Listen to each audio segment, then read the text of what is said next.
राधा स्वामी जी। संगत जी, आज मैं आपके साथ अपने एक मन की सच्चाई जो है वो साझा करने जा रही हूँ। संगत जी, आपने भी कभी इस चीज़ को महसूस करा है कि जब हम भजन सिमरन पे बैठते हैं तो उस टाइम भी अंदर से कोई गहराई ऐसे फील होती है कि जैसे कुछ छूटा हुआ है। संगत जी, जब हम बैठते हैं और दोहराते हैं, अपना जो नियम हमें मिला है उसको निभाने की कोशिश करते हैं, तो उस समय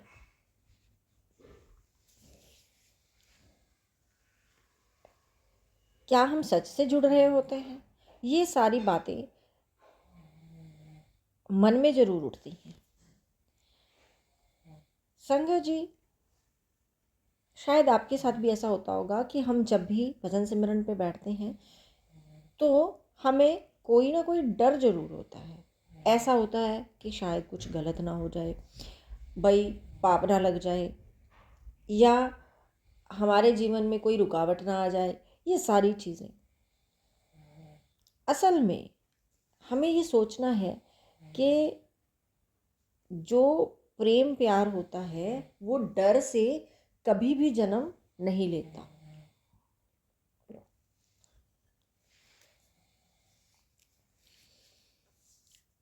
जब एक बच्चा अपने पिता के पास इसलिए जाए कि उसे डरना पड़े, डांटना पड़े, तो आपको लगता है कि ये रिश्ता जो है वो गहरा हो जाएगा।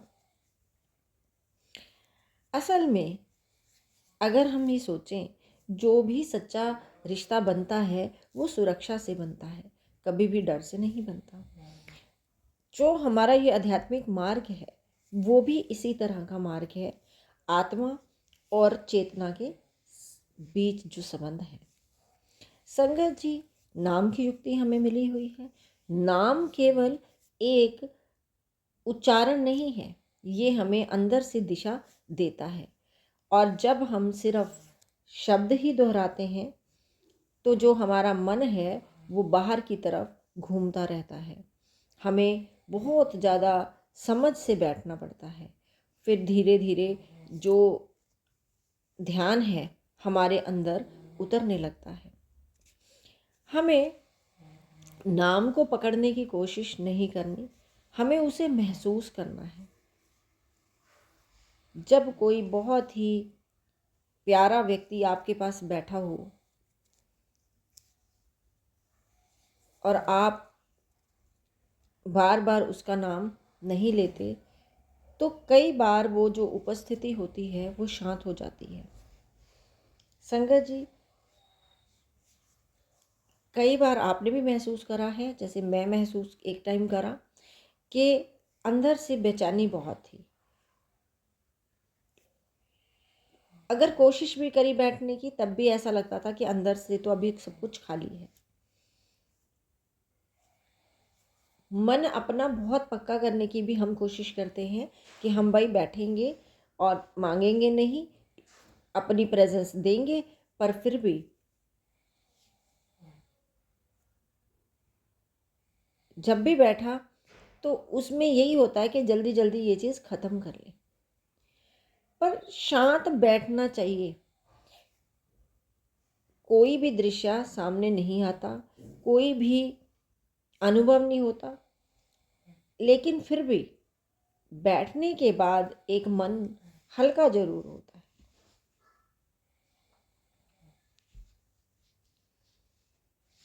और फिर समझ में आता है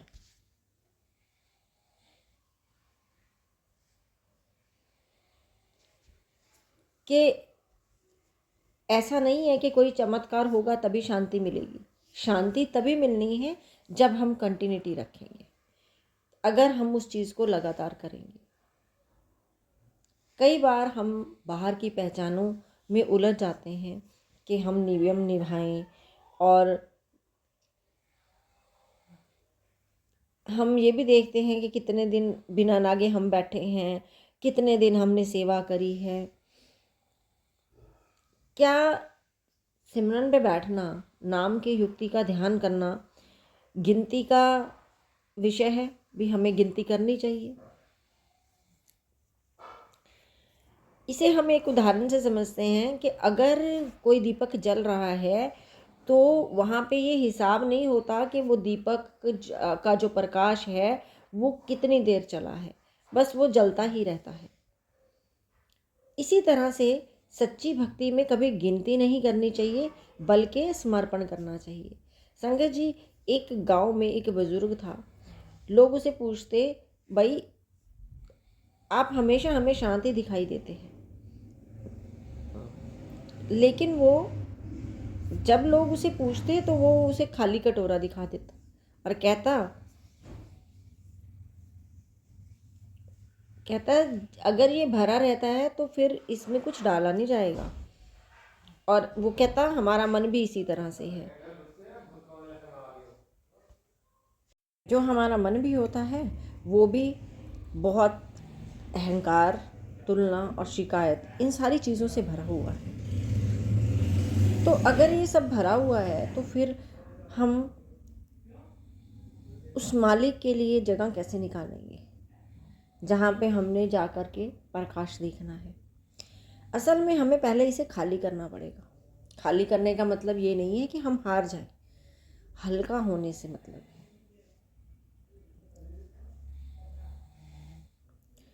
हम ज़्यादातर अपने आप को दूसरों से तुलना करते हैं। हम ये कहते हैं उसे ज़्यादा अनुभव है, वो हमारे से ज़्यादा आगे है, उसकी पढ़ाई ज़्यादा है, मैं कम हूँ। फिर अंदर से एक आवाज़ ज़रूर आती है, आपके अंदर भी आती होगी, कि जो ये यात्रा है इंडिविजुअली है, व्यक्तिगत है। कोई भी काम हम करते हैं वो इंडिपेंडेंट है, वो हमारा अपना है। इसलिए हमें मैं से आगे निकलना है, होमे से आगे निकलना है। जो मैं है आप उसे यूज़ करें, लेकिन सच्चे रास्ते के लिए यूज़ करें। अगर ऐसा होता है, आप होमे को त्याग देते हैं, तो जो साधना होगी वो बोझ नहीं बनेगी। जो सेवा होती है वो सिर्फ काम करना ही नहीं होता, वो हमारी एक ऐसी एक्टिविटी है जो हम बिना पहचान चाहे कैसे भी करते हैं तो हमारी जो कठोरता जो हमारे अंदर है वो पिघलने लगती है, क्योंकि सेवा से मन निर्मल होता है। एक दिन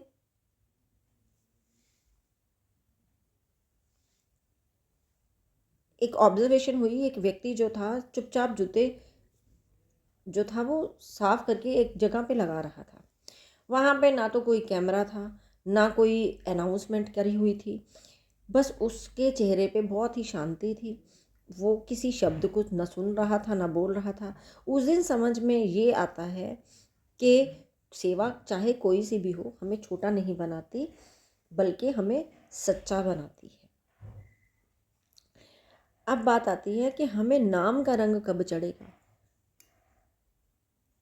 जब हमारा मन बहस करना छोड़ देगा, हमारी डिज़ायर्स कम हो जाएंगी, हम कि उसको अनुभव ज़्यादा है, दूसरे से तुलना करना बंद कर देंगे, पीछे भागना बंद कर देंगे, तो नाम का जो रंग है वो धीरे धीरे चढ़ना शुरू हो जाएगा। नाम का रंग धीरे धीरे चढ़ता है, जैसे कि हम कपड़े को डुबोते हैं रंगने के लिए, उसका पहले हल्का रंग चढ़ता है, फिर गूढ़ा रंग चढ़ जाता है। लेकिन अगर हम रूटीन में बैठते नहीं, लेकिन सिर्फ 5 मिनट बैठकर ये सोचें, देखें कि हमारे ऊपर कितना रंग चढ़ा, तो फिर कभी ये स्थायी नहीं होने वाला। बैठें, टाइम निकालें, धीरे धीरे बढ़ाएं, तो उस नाम का रंग जरूर चढ़ेगा, क्योंकि अगर हम पेशेंस रखेंगे वही हमारा असली साथी बनेगा। संगत जी, जो बाहर की स्थितियां होती हैं वो बदलती रहती हैं, लोग आते हैं जाते हैं, दुख सुख चलता रहता है, लेकिन अगर हम अपने अंदर में स्थिरता ले आएंगे तो जीवन के जो तूफान हैं वो दिशा नहीं बदल पाएंगे। स्थिरता जो है वो सिर्फ नाम से आती है, प्रेम से आती है, डर से नहीं आती। इसलिए हमें कभी भी साधना को बोझ नहीं मानना चाहिए, अवसर मानना चाहिए। जो रास्ता हमारा तय हो चुका है उस रास्ते के ऊपर हमें स्ट्रेट फॉरवर्ड होके चलना चाहिए। नाम का ध्यान अगर हम कर रहे हैं, हमें उसमें जल्दबाजी नहीं करनी, हमें भीतर उतरने की कोशिश करनी है। सेवा में किसी भी तरह का कोई दिखावा नहीं होता, बल्कि समर्पण करना होता है। इसलिए हमें ईमानदार होना है। जब प्रेम से जागृति आती है तो प्रकाश अपने आप दिखाई देगा। इसीलिए कह सकते हैं, जब भक्ति डर से मुक्त होके करी जाए तो वो प्रेम में बदल जाती है और आत्मा सच में घर की ओर चल पड़ती है। संगत जी, वीडियो अगर पसंद आए तो वीडियो को लाइक करके, सब चैनल को सब्सक्राइब करके वीडियो को शेयर ज़रूर कीजिएगा और कमेंट में राधा स्वामी भी ज़रूर लिखिएगा। संगत जी, राधा स्वामी जी।